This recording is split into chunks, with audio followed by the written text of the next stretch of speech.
ఇక రేవంత్ సర్కార్ నీచు రాజకీయాలపై విద్యార్థి నాయకులు భగ్గుమన్నారు. హైదరాబాద్ బషీర్బాగ్ చౌరస్తాలో నిజాం కాలేజ్ విద్యార్థులు బీఆర్ఎస్వీ నాయకులు సీఎం రేవంత్ దిష్టిబొమ్మను దహనం చేశారు. మాజీ ఎమ్మెల్యే బాల్కసుమన్ అక్రమ అరెస్టును నిరసిస్తూ ఆందోళన చేశారు. సీఎం డౌన్ డౌన్ అంటూ నినాదాలు చేస్తూ పెద్ద ఎత్తున నిరసన వ్యక్తం చేశారు. బాల్కసుమన్ను వెంటనే విడుదల చేయాలని డిమాండ్ చేశారు. లేదంటే రాష్ట్ర వ్యాప్తంగా ఆందోళనలు చేపడతామని బీఆర్ఎస్వీ నాయకులు రేవంత్ ప్రభుత్వాన్ని హెచ్చరించారు.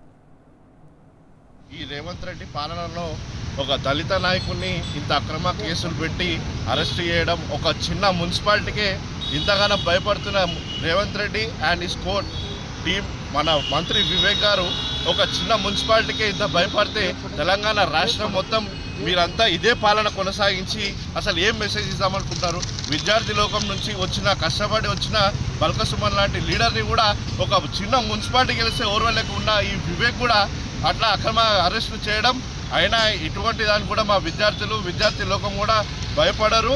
మీరు ఎన్ని అక్రమ అరెస్టులు చేసినా ఏం చేసినా మా గొంతు నొక్కలేరు. ఏ దానికైనా మేము సిద్ధంగా ఉన్నాం. విద్యార్థి లోకం నుంచి ఇట్లాంటివి జర మానుకోవాలని సిగ్గు తెచ్చుకో ముఖ్యమంత్రి. ఈ చిన్న చిన్న మున్సిపాలిటీలకి వీటికే భయపడితే ఇంకా నువ్వు చేసేది ఏం లేదని చెప్పి కూడా ఈ విద్యార్థి విభాగం నుంచి మనం చేస్తా ఉన్నాం.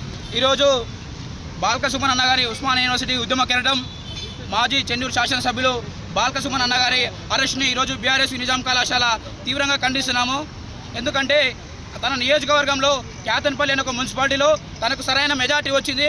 20 సీట్లు కానీ 10 సీట్లు స్థానించినా కానీ మెజార్టీ మా వైపు ఉన్నా కానీ ప్రజాస్వామ్యానికి విరుద్ధంగా మంత్రి వివేక్ గారి పోగడలు విరుద్ధంగా చేస్తూ ఉన్నాడు. బాల్కసుమన్ అన్నగారి అరెస్ట్ని ఈరోజు రాష్ట్ర వ్యాప్తంగా మేము తీవ్రంగా ఖండిస్తూ ఉన్నాం. వెంటనే బాల్కసుమన్ అన్నగారిని విడుదల చేయాలని చెప్పేసి బీఆర్ఎస్ విద్యార్థి విభాగం తరఫున కోరుతున్నాను. కాబట్టి